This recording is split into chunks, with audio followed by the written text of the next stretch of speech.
Contohnya, dulu ya kak, lanjutin dulu. Terus yang kedua ada gaya kepemimpinan, pemimpin yang memberi kebebasan berpendapat kepada anggotanya. Punya kesadaran diri yang penuh buat memimpin anggotanya. Kesadaran dirinya dalam hal apa tuh? Kayak Ini kawan. Ini kepemimpinan. Ya. Ya. Gimana? paham. Aduh bentar. Contoh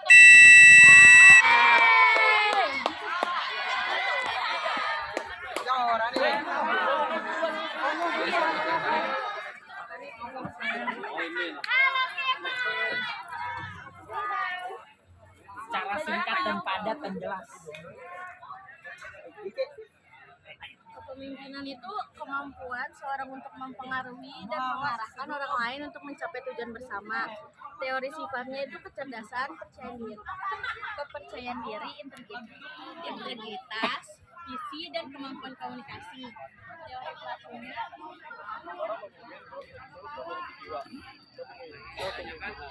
kamu seseorang dengan jiwa kepemimpinan, dia pasti akan diakui.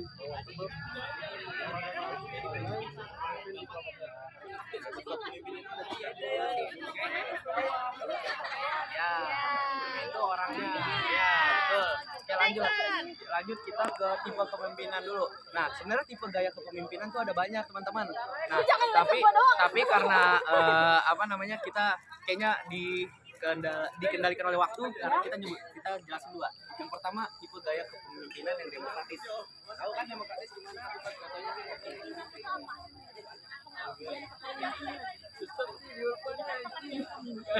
kepemimpinan itu apa? Jiwa yang memiliki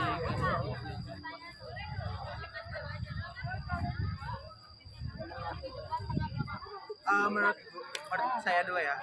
Menurut saya itu pemimpin itu harus ada di depan.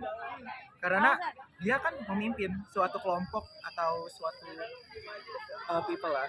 Ya, gitu. Tapi menurut lo emang efektif kalau misalnya pemimpin itu?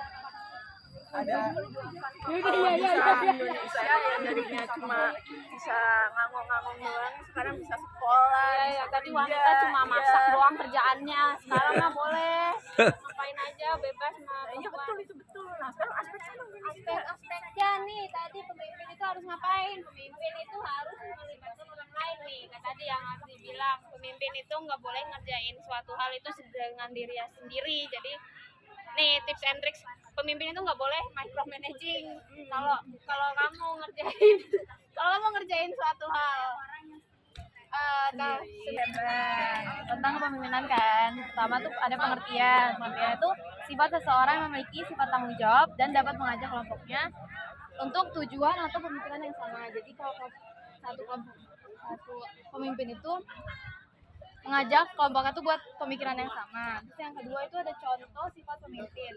Yang pertama dia memiliki pemikiran yang luas, dapat berpikir kritis, memiliki rasa tanggung jawab yang besar, memiliki lagi. seorang mendapatkan sifat kepemimpinan dan bisa menjadi seorang pemimpin. Yang pertama harus berani. Dia tuh jadi pemimpin bukan cuma disuruh, tapi dia harus ngajuin diri. Itu kan salah satu contoh berani kan. Habis itu dia harus ada sikap ini, baru bisa dibilang pemimpin yang baik. yang ingin dilaksanakan untuk mencapai tujuannya. Kalau menurut saya. Jadi pemimpin yang dapat menginspirasi orang lain itu pemimpin yang dapat mengangkat tekad atau motivasi seseorang untuk melakukan tujuan yang pengen.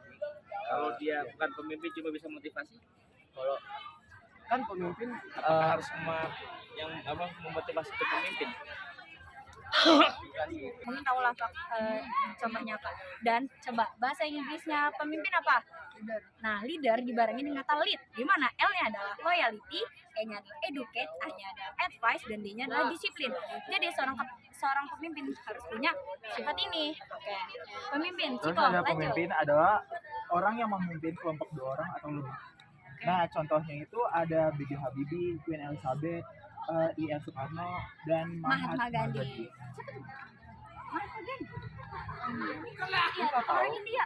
Dia di buku sejarah.